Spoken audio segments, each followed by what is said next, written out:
Hello साथियों, आपका आपके पारिवारिक जानडे में हार्दिक स्वागत और अभिनंदन है। जैसा कि आप लोगों को मालूम है, हमने अपनी पिछली क्लास में मेडिवल हिस्ट्री का पार्ट भारत पर मुस्लिम आक्रांता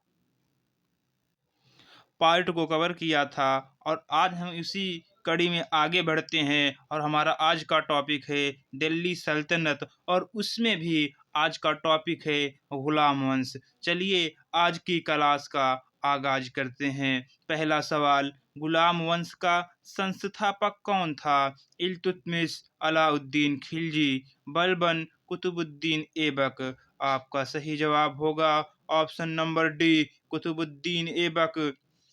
आइए हम इसका एनालिसिस करते हैं।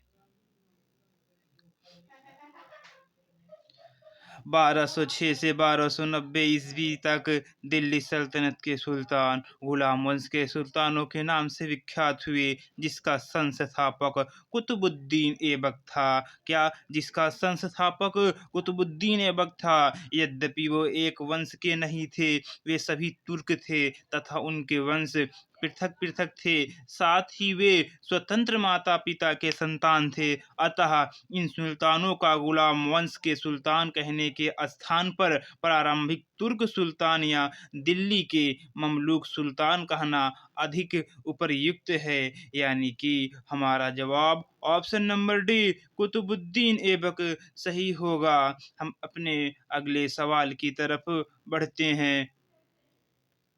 दूसरा सवाल है, गुलाम वंश का प्रथम शासक कौन था? इल्तुतमिश, कुतुबुद्दीन ऐबक, रजिया सुल्तान, बलबन। गुलाम वंश का प्रथम शासक कुतुबुद्दीन ऐबक था।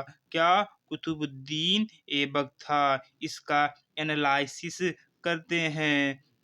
उपर्युक्त प्रश्न की व्याख्या हम सवाल नंबर 1 में देख चुके हैं। सवाल नंबर 3 की तरफ हम बढ़ते हैं। दिल्ली दिल्ली सल्तनत का कौन सा सुल्तान लाख बख्श के नाम से जाना जाता है? इल्तुतमिश, बलबन, मोहम्मद बिन तुगलक, कुतुबुद्दीन ऐबक। आपका सही जवाब होगा option number D, Qutubuddin Aibak. Delhi का सुल्तान जो लाख बख्श के नाम से जाना जाता है, इन्हें हातिम ताई भी कहा जाता था, कुरान खां भी कहा जाता था, क्योंकि कुतुबुद्दीन ऐबक कुरान का बहुत अच्छा ज्ञाता था और बहुत अच्छे से पढ़ा करता था। आइए इस सवाल का एनालिसिस करते हैं।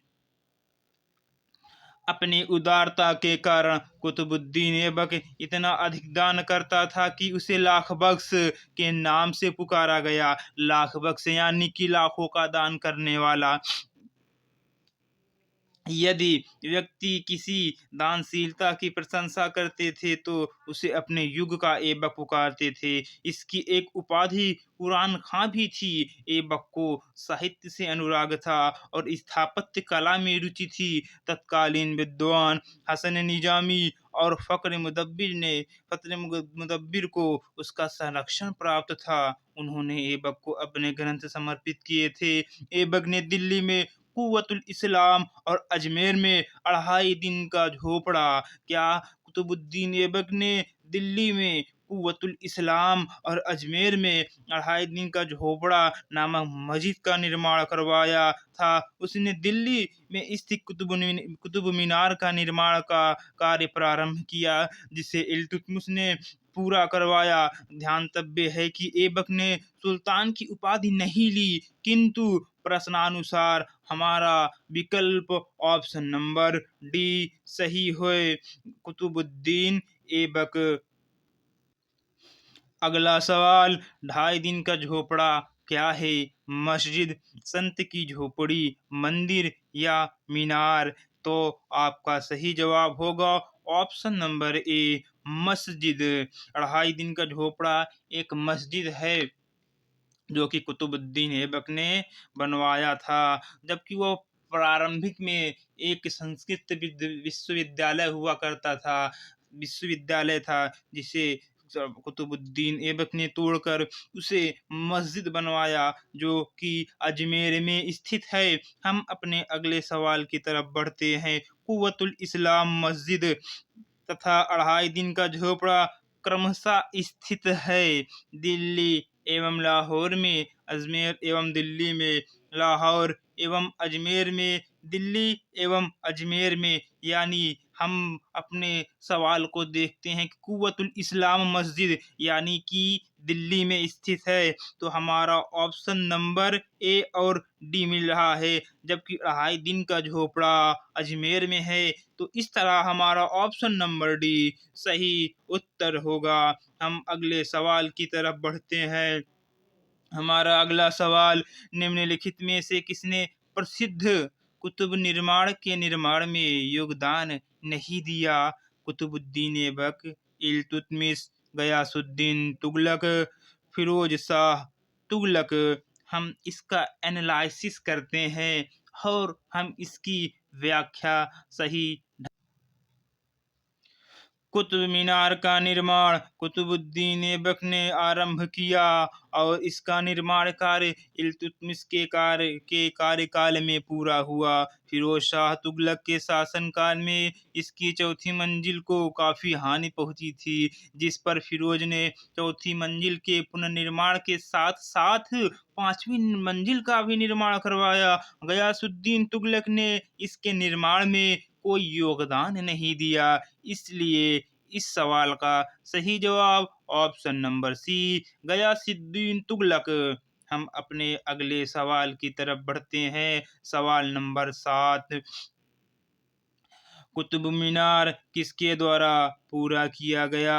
इल्तुतमिश, कुतुबुद्दीन ऐबक, उलुग खां, रजिया सुल्तान। आपको ध्यातव्य है कि इसका सही जवाब ऑप्शन नंबर ए इल्तुतमिश होगा। अपने अगला सवाल, कुतुबुद्दीन ऐबक की राजधानी क्या थी? लाहौर, दिल्ली, अजमेर, लखनऊती। आपका सही जवाब होगा ऑप्शन नंबर ए लाहौर। इसका एनालिसिस हम करते हैं। मोहम्मद गौरी की मृत्यु 1206 के बाद लाहौर के विशिष्ट जनों एवं अमीरों ने कुतुबुद्दीन ऐबक को सार्वभौम शक्ति ग्रहण करने के लिए आमंत्रित किया, अतः उसे लाहौर जाकर सत्ता ग्रहण की तथा 1206 ईस्वी में औपचारिक रूप से सिंहासन रूढ़ हुआ। ऐबक की राजधानी लाहौर थी। क्या ऐबक की राजधानी लाहौर थी? गद्दी पर बैठने के बाद ऐबक के सामने सबसे बड़ी कठिनाई गौरी के दास और उसके राज्य के उत्तराधिकारी ताजुद्दीन एल्दौज और नसरुद्दीन कुबाचा की तरफ से थी। ऐबक ने अपनी बहन की शादी कुबाचा से कर उसे अपने पक्ष में लिया, किंतु एल्दौज की तरफ से खतरा बना रहा। यही कारण था कि ऐबक सदा लाहौर में ही रहा, उसे दिल्ली आने का कभी अवसर नहीं मिला। हम अपने अगले सवाल की तरफ बढ़ते हैं। सुल्तान कुतुबुद्दीन ऐबक की मृत्यु कैसे हुई? उनके एक महत्वाकांक्षी कुलीन व्यक्ति के कपट से छुरा मारकर उनकी हत्या कर दी गई। नहीं, ये अलाउद्दीन खिलजी के बारे में लिखा है। पंजाब पर अधिकार जमाने के लिए गजनी के शासक ताजुद्दीन एल्दौज के साथ युद्ध में उनकी मृत्यु हुई, ये भी कथन गलत है। बुंदेलखंड के किले कलिंजर को घेरा डालते समय उन्हें चोटें लगी, जिसके कारण बाद में उनकी मृत्यु हो गई, ये भी ऑप्शन गलत है। ऑप्शन नंबर डी हमारा सही होगा। चौगान यानी कि पोलो की क्रीड़ा के दौरान अश्व के गिरने के पश्चात उनकी मृत्यु हो गई। इसका एनालिसिस देखते हैं। कुतुबुद्दीन ऐबक की मृत्यु चौगान के खेल आधुनिक पोलो की भांति का एक खेल में घोड़े से गिरने के दौरान 1210 ईस्वी में हुई थी। उसे लाहौर में दफनाया गया। उसे गुलाम वंश का संस्थापक माना जाता है। यह क्वेश्चन IAS प्री 2003 में आया हुआ है। जैसा कि आप लोगों को मालूम है, जितने भी क्वेश्चन हैं सारे सिलेक्टेड हैं, पूर्वानुलोकन के क्वेश्चन है, हर एक एग्ज़ाम में आया है। आप इससे कोई भी एग्ज़ाम आसानी से टैकल अप कर सकते हैं। हम अपने अगले सवाल की तरफ बढ़ते हैं। सवाल नंबर 10, निम्नलिखित में से किसने दिल्ली को सल्तनत की राजधानी के रूप में स्थापित किया? कुतुबुद्दीन ऐबक, इल्तुतमिश, रज़िया, मुइज़ुद्दीन गौरी। आपका सही जवाब option number B, Iltutmish. Qutubuddin Aibak नहीं, बल्कि इल्तुतमिश। इल्तुतमिश कुतुबुद्दीन ऐबक का गुलाम था। इल्तुतमिश, जिसका शासनकाल 1211 से 1236 ईस्वी था, ने दिल्ली को सल्तनत की राजधानी के रूप में स्थापित किया था। इससे पूर्व ऐबक ने लाहौर से ही शासन किया था। इल्तुतमिश ने ही भारत में सल्तनत काल में सर्वप्रथम शुद्ध अरबी के सिक्के चलाए थे। सल्तनत युग के दो महत्वपूर्ण सिक्के, चांदी का टंका जो कि 175 ग्रेन का था, और तांबे का जीतल, उसी ने आरंभ किए तथा सिक्कों पर टकसाल का नाम लिखवाने की परंपरा शुरू की। टकसाल यानी कि जहाँ वो छपता था उसकी शुरुआत की इल्तुतमिश। याद रहे कि इल्तुतमिश ने अपनी बेटी रजिया सुल्ताना का नाम भी चांदी के ही सिक्के यानी कि टंका पर ही अंकित करवाया था। हम अपने अगले सवाल की तरफ बढ़ते हैं। अगला सवाल है, दिल्ली का वह प्रथम सुल्तान कौन था जिसने नियमित सिक्के जारी किए तथा दिल्ली को अपने साम्राज्य की राजधानी घोषित किया? नसीरुद्दीन महमूद, इल्तुतमिश, आराम शाह, बलबन। आपका सही जवाब ऑप्शन नंबर बी, इल्तुतमिश। उपर्युक्त की व्याख्या हम कर चुके हैं। हम अपने अगले सवाल की तरफ बढ़ते हैं। निम्नलिखित में से कौन से इल्तुतमिश के राज्यकाल में सल्तनत की राजधानी थी? आगरा, लाहौर, बदायूं, दिल्ली। लाहौर कुतुबुद्दीन ऐबक के काल में थी, जबकि दिल्ली इल्तुतमिश के कार्यकाल में थी। Uttar Pradesh revenue officer ARO, pre 2016 का क्वेश्चन है। हम अपने अगले सवाल की तरफ बढ़ते। सल्तनत के निम्नलिखित सुल्तानों में से किसने सर्वप्रथम अपनी राजधानी दिल्ली स्थानांतरित की थी? आराम शाह, बलबन, इल्तुतमिश, कुतुबुद्दीन ऐबक। आपका सही जवाब ऑप्शन नंबर सी, इल्तुतमिश। अगले सवाल की तरफ बढ़ते हैं। आपका सवाल नंबर 14, दिल्ली का प्रथम मुस्लिम शासक कौन था? दिल्ली का प्रथम मुस्लिम शासक कौन था? कुतुबुद्दीन ऐबक, इल्तुतमिश, रजिया, बलबन। बलबन। आपका सही जवाब ऑप्शन नंबर बी, इल्तुतमिश प्रथम मुस्लिम शासक था दिल्ली सल्तनत का। इसका एनालिसिस करते हैं। वस्तुतः दिल्ली का पहला सुल्तान इल्तुतमिश था। उसने सुल्तान के पद की स्वीकृति गौर के किसी शासक से नहीं अपितु खलीफा से प्राप्त की। खलीफा ने इल्तुतमिश के शासन की पुष्टि उस सारे क्षेत्र में कर दी जो उसने विजित किया, और उसे सुल्तान आजम, याद रहे, उसे सुल्तान आजम की उपाधि प्रदान की। इस प्रकार वह कानूनी तरीके से दिल्ली का प्रथम स्वतंत्र सुल्तान था। व्यवहारिक दृष्टि से उसने दिल्ली की गद्दी की दावेदारी ताजुद्दीन एल्दौज और नसीरुद्दीन कुबाचा को समाप्त किया। भारत में तुर्की राज्य को संगठित किया, मंगोल आक्रमण से बचाया, राजपूतों की शक्ति को तोड़ने का प्रयत्न किया, सुल्तानों के पद को वंशानुगत बनाया, दिल्ली को तुर्की राज्य की राजधानी के अनुरूप में वैभवपूर्ण बनाया और अपने नाम के सिक्के चलाए। हम अपने अगले सवाल की तरफ बढ़ते हैं।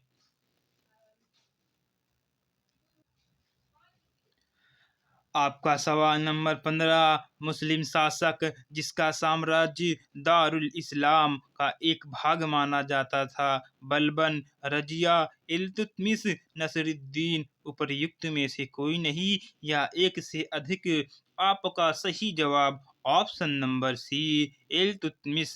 आइए हम इसका एनालिसिस देखते हैं। इल्तुतमिश के काल में 1229 ईस्वी में बगदाद के खलीफा ने इल्तुतमिश को खिल्लत प्रदान की।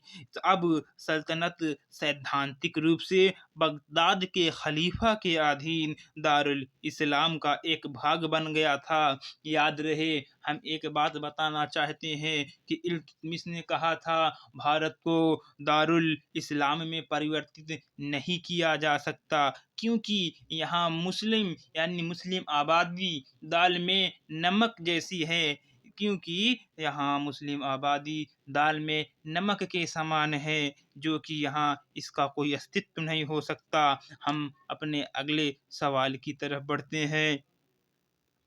गुलाम का गुलाम किसे कहा गया था? मोहम्मद गौरी, कुतुबुद्दीन ऐबक, बलबन, इल्तुतमिश। अगला सवाल, सवाल नंबर 16, गुलाम का गुलाम किसे कहा गया था? मोहम्मद गौरी, कुतुबुद्दीन ऐबक, बलबन, इल्तुतमिश। ध्यान रहे कि कुतुबुद्दीन ऐबक मोहम्मद गौरी का गुलाम था, जबकि कुतुबुद्दीन ऐबक का गुलाम इल्तुतमिश था। इसलिए आपका सही जवाब ऑप्शन नंबर डी, इल्तुतमिश। गुलाम का गुलाम इल्तुतमिश को कहा जाता है। मोहम्मद गौरी के गुलाम कुतुबुद्दीन ऐबक ने इल्तुतमिश को खरीदा था। ऐबक ने आरंभ से ही इसे सरे जहांदार यानी अंगरक्षकों का प्रधान का महत्वपूर्ण पद दिया। ऐबक ने अपनी पुत्री का विवाह भी इल्तुतमिश से किया था। हम अपने अगले सवाल की तरफ बढ़ते हैं। निम्नलिखित में से इल्तुतमिश का प्रतिद्वंदी नहीं था। प्रतिद्वंदी नहीं था।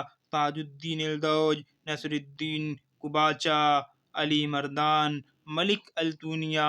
आपका सही जवाब होगा option number D, Malik Altunia. आइए हम इसका एनालिसिस करते हैं। दिए गए विकल्पों में मलिक अल्तूनिया इल्तुतमिश का प्रतिद्वंदी नहीं था, जबकि मुख्य प्रतिद्वंदी में गजनी में ताजुद्दीन एल्दाउज, सिंध में नसरुद्दीन कुबाचा, लखनऊ में अली मर्दान थे। अली मर्दान 13वीं शताब्दी में बंगाल का गवर्नर नियुक्त हुए थे तथा कुतुबुद्दीन ऐबक की मृत्यु के पश्चात अपने आप को दिल्ली सल्तनत से स्वतंत्र कर लिया था। हम बताना चाहते हैं कि यही मलिक अल्तूनिया आगे चलकर इल्तुतमिश की बेटी रजिया सुल्ताना से शादी करता है। हम अपने अगले सवाल की तरफ बढ़ते हैं। हमारा अगला सवाल, निम्नलिखित में से एक और मध्यकालीन भारत की प्रथम महिला शासिका थी? रजिया सुल्तान, चांद बीबी, दुर्गावती, नूरजहां। आपको यह सवाल तो अच्छी तरीके से ही मालूम होगा। इसका जवाब option number A, Razia Sultan. आइए इसका एनालिसिस देखते हैं। मध्यकालीन भारत की प्रथम महिला शासिका रजिया सुल्तान, जिसका शासनकाल केवल 4 वर्ष था, 1236 से 1240। व्यक्तिगत दृष्टि से उसने भारत में पहली बार स्त्री के संबंध में इस्लाम की परंपराओं का उल्लंघन किया और राजनीतिक दृष्टि से उसने राज्य की शक्तियों को सरदारों अथवा सूबेदारों में विभाजित करने के स्थान पर सुल्तान के हाथों में केंद्रित करने पर बल दिया तथा इस प्रकार उसने इल्तुतमिश के संपूर्ण प्रभुत्व संपन्न राजतंत्र के सिद्धांत का समर्थन किया, जो उस समय की परिस्थितियों में तुर्की राज्य के हित में था। याद रहे कि इतिहासकारों ने कहा कि अगर रजिया सुल्ताना महिला ना होती तो उसका नाम स्वर्णिम अक्षरों में लिखा जाता, तो उसका नाम इतिहास के पन्नों के स्वर्णिम अक्षरों में लिखा जाता। हम अपने अगले सवाल की तरफ बढ़ते हैं। मंगोल आक्रमणकारी चंगेज खां भारत की उत्तर पश्चिम सीमा पर निम्न में से किसके काल में आया था? अलाउद्दीन खिलजी, इल्तुतमिश, बलबन, ऐबक।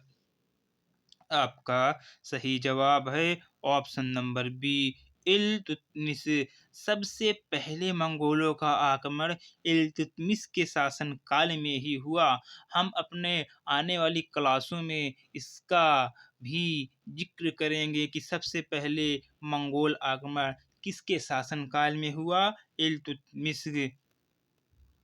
मंगोल नेता चंगेज खां भारत की उत्तर पश्चिमी सीमा पर इल्तुतमिश के शासनकाल में आया था। चंगेज खां के प्रकोप से रक्षार्थ ख्वारिज्म शाह का पुत्र जलालुद्दीन मंगबरनी सिंधु नदी तक पहुंचा था। संभवतः चंगेज खां ने इल्तुतमिश के पास अपने दूत भेजे थे, वह मंगबरनी की सहायता न करे, अतः इल्तुतमिश ने उसकी कोई सहायता ना की। किसकी? ताजुद्दीन किसकी? जलालुद्दीन मंगबरनी की। और 1224 ईस्वी में भारत से चला गया। तो इस समस्या का समाधान हो गया। इल्तुतमिश ने अपनी सूझबूझ से भारत यानी अपने सल्तनत पे आते हुए एक बड़े खतरे को टाला था। हम अपने अगले सवाल की तरफ बढ़ते हैं। हमारा अगला सवाल, दिल्ली का कौन सुल्तान मंगोल नेता चंगेज खां का समकालीन था? इल्तुतमिश, रजिया, बलबल, अलाउद्दीन खिलजी। आपका सही जवाब होगा ऑप्शन नंबर ए, इल्तुतमिश। क्योंकि इल्तुतमिश के काल में ही चंगेज खां ने भारत पर आक्रमण किया था। जलालुद्दीन मंगबरनी का पीछा करते हुए सिंधु नदी तक आ पहुंचा था। हम अपने अगले सवाल की तरफ बढ़ते हैं। हमारा सवाल नंबर 21, किसके शासनकाल में मंगोल प्रथम बार सिंधु के तट पर देखे गए? बलबन, इल्तुतमिश, कुतुबुद्दीन ऐबक, रजिया। आपका सही जवाब होगा ऑप्शन नंबर बी, इल्तुतमिश। हम अपने अगले सवाल की तरफ बढ़ते हैं। सवाल नंबर 22, चंगेज खां के अधीन मंगोलों ने भारत पर आक्रमण किया। बलबन के शासनकाल में, फिरोज तुगलक के शासनकाल में, इल्तुतमिश के शासनकाल में, मोहम्मद बिन तुगलक के शासनकाल में। आपका सही जवाब होगा ऑप्शन नंबर सी, इल्तुतमिश के शासनकाल में चंगेज खान ने भारत पर आक्रमण किया। हम अपने अगले सवाल की तरफ बढ़ते हैं। सवाल नंबर 23, चंगेज खान का मूल नाम था खासुल खान, एशुगई, तेमुचिन, ओगदी। आपका सही जवाब ऑप्शन नंबर सी, तेमुचिन। आइए इसका एनालिसिस देखते हैं। चंगेज खान एक मंगोल शासक था जिसने मंगोल साम्राज्य के विस्तार में एक अहम भूमिका निभाई। चंगेज खान का वास्तविक या प्रारंभिक नाम तेमुचिन या तेमुजिन था। हम अपने अगले सवाल की तरफ बढ़ते हैं। सवाल नंबर 24, निम्नलिखित कथनों पर विचार कीजिए। पहला, इल्तुतमिश के शासनकाल में चंगेज खान भगोड़े ख्वारिज्म युवराज की खोज में सिंधु नदी तक पहुंचा था। मोहम्मद बिन तुगलक के शासनकाल में तैमूर ने मुल्तान पर अधिकार किया था और सिंधु नदी पार की थी। तीसरा, विजयनगर साम्राज्य के देवराय द्वितीय के शासनकाल में वास्को द गामा केरल के तट पर आया था।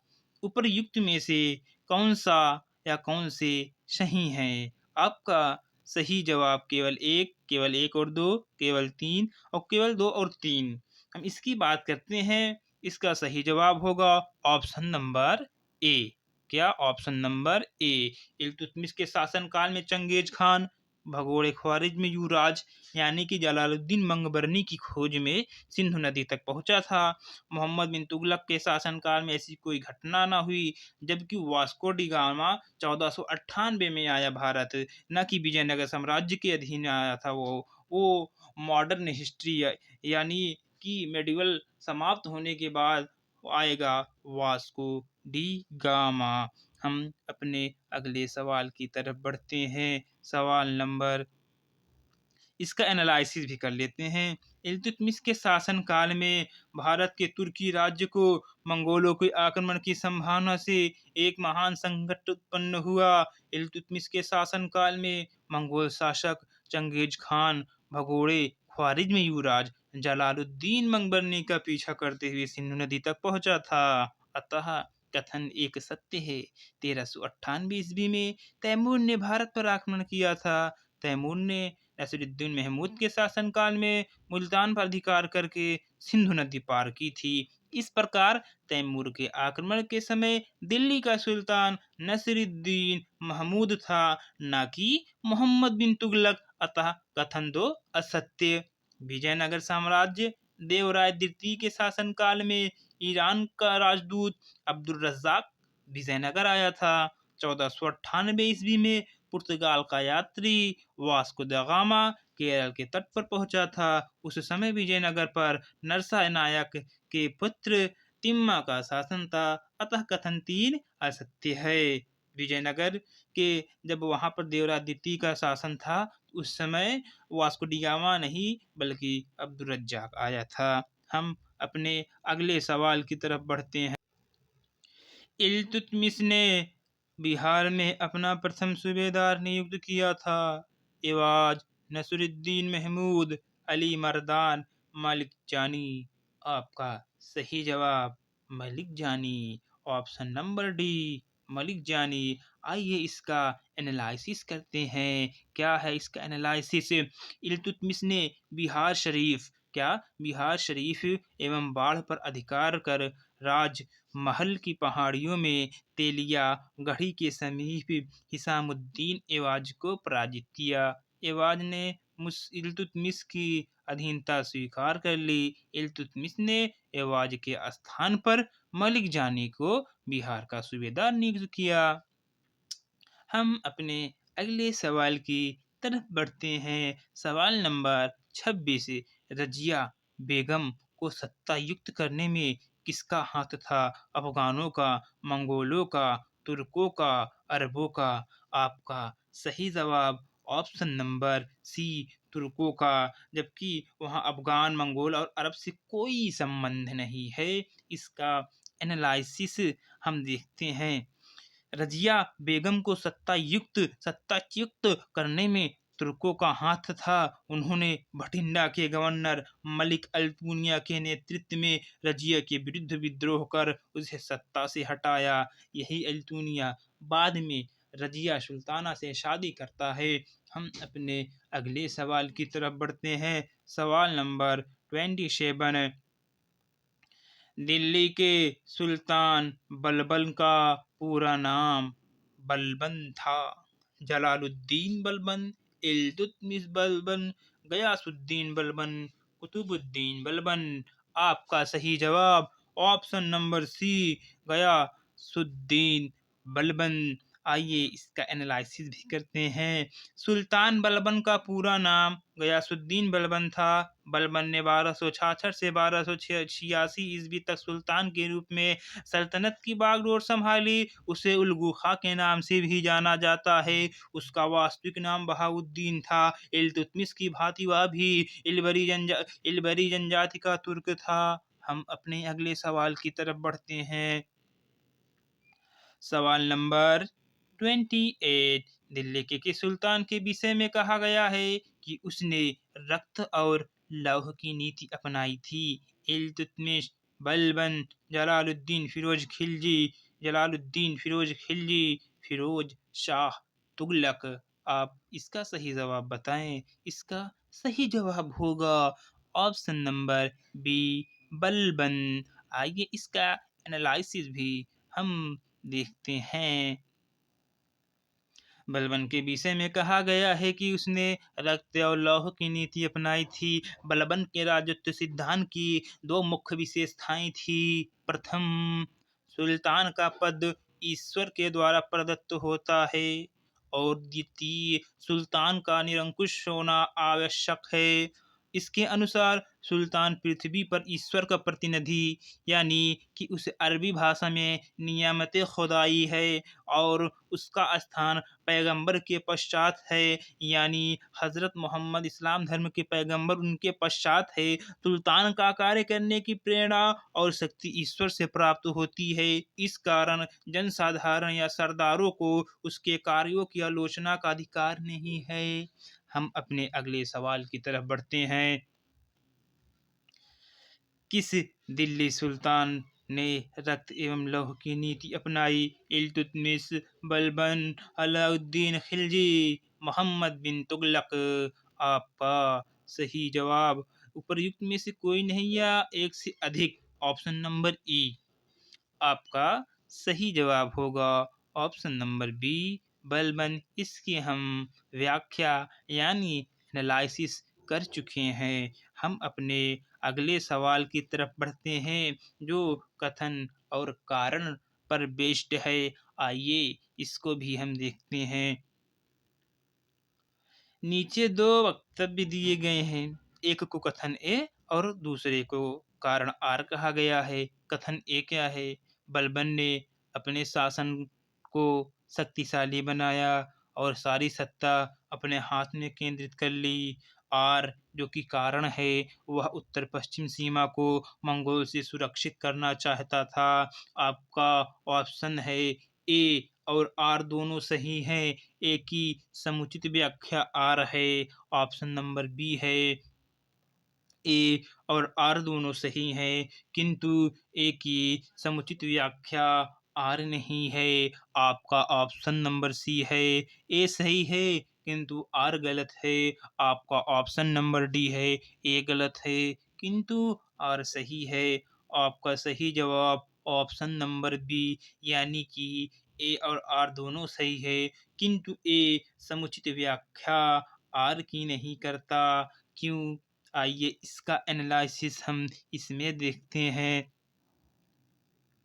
गयासुद्दीन बलबल दिल्ली सल्तनत में गुलाम वंश का शासक था। इसने 1266 से 1286 ईस्वी तक शासन किया। इसने सुल्तान के पद को दैवी घोषित कर सारी सत्ता अपने हाथ में केंद्रित कर ली। इसने सिजदा और पैबोस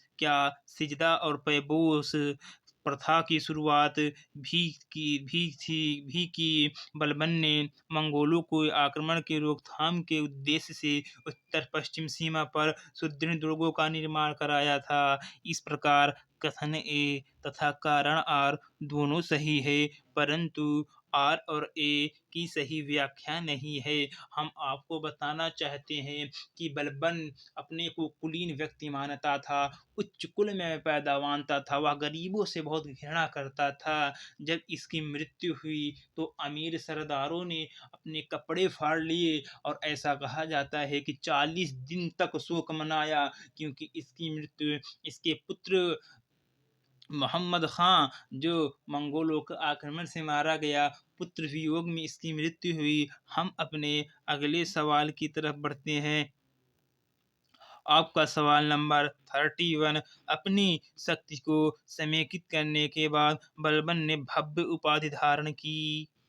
तूतिए हिंद, कैसरे हिंद, जिले इलाही, दीने इलाही। आपका सही जवाब ऑप्शन नंबर सी, जिले इलाही। आपको याद रहे कि हम अपने आने वाली कक्षाओं में पढ़ेंगे, जब मुगल काल पढ़ेंगे तो उसमें जिले इलाही यानी फर्रे इजदी की उपाधि अकबर ने धारण की, जबकि सल्तनत काल में बलबन ने धारण की। इसका एनालिसिस देखते हैं। बलबन ने फारस के लोक प्रचलित वीरों से प्रेरणा लेकर अपना राजनीतिक आदर्श निर्मित किया था। उनका अनुकरण करते हुए उसने राजत्व की प्रतिष्ठा को उच्च सम्मान दिलाने का प्रयत्न किया। राजा को धरती पर ईश्वर का प्रतिनिधि नियामती खुदाई माना गया। बलबन के अनुसार मान मर्यादा में वह केवल पैगंबर के बाद है। राजा जिल्ले अल्लाह या जिल्ले इलाही अर्थात ईश्वर का प्रतिबिंब है। याद रहे कि जिल्ले इलाही जब अकबर में दीन इलाही धर्म चलाया, तब उसने अपने इस धर्म के नाम पर ही आज का प्रयागराज को इलाहाबाद यानी इलाहाबाद नाम रखा था। हम अपने अगले सवाल की तरफ बढ़ते हैं। हमारा सवाल नंबर 32, वह प्रथम मुस्लिम शासक कौन था जिसने शासन के सिद्धांत यानी थ्योरी ऑफ किंगशिप को राजाओं को ईश्वरीय अधिकार सिद्धांत थ्योरी ऑफ डिवाइन राइट के समान प्रतिपादित किया? एबक, इल्तुतमिश, बलबन, अलाउद्दीन। आपका सही जवाब उपर्युक्त में से कोई नहीं या एक से अधिक। ऐसे भी इसका सही जवाब ऑप्शन नंबर सी, बलबन। इसकी व्याख्या कर चुके। हम अपने अगले सवाल की तरफ बढ़ते हैं। आपका अगला सवाल, निम्नलिखित में से किसने भारत में प्रसिद्ध फारसी त्योहार नवरोज को आरंभ करवाया? बलबन, इल्तुतमिश, फिरोज तुगलक, अलाउद्दीन खिलजी। आपका सही जवाब ऑप्शन नंबर ए, बलबन। आइए इसका एनालिसिस देखते हैं। अपने दरबार के लिए बलबन ने एक बड़े सुल्तान के दरबार के अनुरूप नियम बनाए और उन्हें कठोरता से लागू किया। इस क्षेत्र में उसका आदर्श ईरानी बादशाह थे और उसने उनकी कई परंपराओं को अपने दरबार में आरंभ किया। उसने सिजदा यानी भूमि पर लेटकर अभिवादन करना और पाबोस सुल्तान के चरणों को चूमना की प्रथा प्रारंभ की। उसने अपने दरबार में प्रतिवर्ष फारसी त्योहार नवरोज बड़ी शानो शौकत के साथ मनाने की प्रथा आरंभ की। हम अपने अगले सवाल की तरफ बढ़ते हैं। सवाल नंबर 34, निम्नलिखित में से कौन सा कथन बलबन के संबंध में सही नहीं है? उसने नियामत खुदाई के सिद्धांत को प्रतिपादित किया।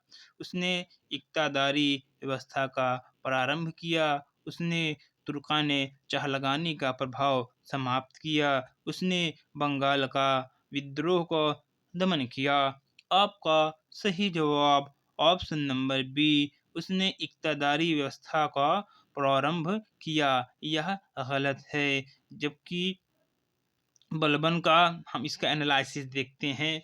बलबन का वास्तविक नाम बहाउद्दीन था। नसरुद्दीन महमूद ने उसे उलग खां की उपाधि दी थी। जिल्ले इलाही या जिल्ले अल्लाह की उपाधि उसने स्वयं धारण की थी। उसका शासनकाल 1266 से 1286 तक था। बलबन अपने राजत्व संबंधी विचारों के लिए प्रसिद्ध है। उसके राजत्व के सिद्धांत का स्वरूप और सार फारस के राजत्व से प्रेरित था। बलबन ने राजा को नियमत खुदाई यानी ईश्वर का प्रतिनिधि बताया। सत्ता ग्रहण करने के बाद बलबन ने इल्तुतमिश द्वारा गठित तुर्काने चहलगानी या चालीसा दल को समाप्त किया। बलबन के काल में एकमात्र विद्रोह 1279 ईस्वी में बंगाल के सूबेदार तुगरिल खां ने किया था, जिसे बलबन ने दबाया तथा विद्रोहियों को मृत्युदंड दिया। इक्तदारी व्यवस्था का प्रचलन बलबन ने नहीं बल्कि इल्तुतमिश ने किया।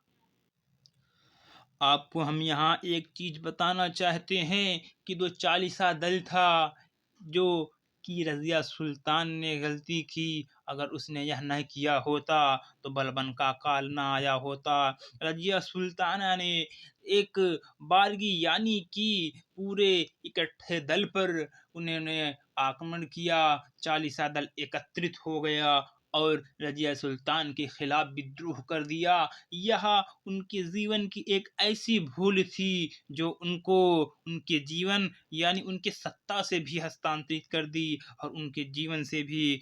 और यही काम आगे चलकर बलबन ने चालीसा दल को टुकड़े-टुकड़े यानी कि एक-एक को करके बुरी तरह से मारा, बहुत क्रूरता से उनका दमन किया। आइए हम अपने अगले सवाल की तरफ बढ़ते हैं।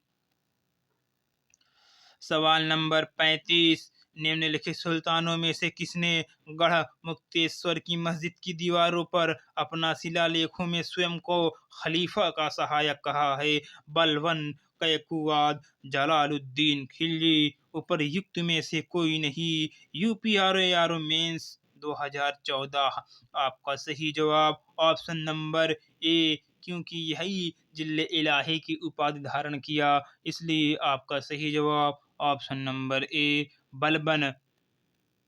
इसका एनालिसिस यह है, बलबन ने गढ़मुक्तेश्वर की मस्जिद की दीवारों पर उत्कीर्ण शिलालेखों पर स्वयं को खलीफा का सहायक कहा है। आज की क्लास का अंतिम सवाल, तुगरिल खान ने किसके शासन के दौरान विद्रोह किया था? बलबन, अलाउद्दीन खिलजी, फिरोज तुगलक, खिसर खां। उपर्युक्त में से कोई नहीं। उपर्युक्त में से एक आपको जैसा कि दिखाई दे रहा है बलबन, जिसका एनालिसिस हम कर चुके हैं, फिर भी इसका शॉर्ट में एनालिसिस देखते हैं। तुगरिल खान ने बलबन के काल में विद्रोह किया था। यह विद्रोह बंगाल में अमीन खां की नियुक्ति के विरुद्ध में हुआ था। कालांतर में बलबन के बंगाल अभियान से डरकर तुगरिल भाग गया। आज की क्लास में यहीं तक दोस्तों। हम फिर अगले क्लास में अगला पार्ट या दिल्ली सल्तनत का अगला अध्याय पढ़ेंगे। अगर आपको हमारी यह वीडियो अच्छी लगी हो तो हमारे इस यूट्यूब चैनल एग्ज़ाम डे को सब्सक्राइब, लाइक और शेयर करें और अपने दोस्तों के पास भी शेयर करें। आपका सब्सक्राइब, आपका लाइक और शेयर ही हमारा मोटिवेशन है। सभी साथियों और सभी दोस्तों को जय हिंद, जय भारत।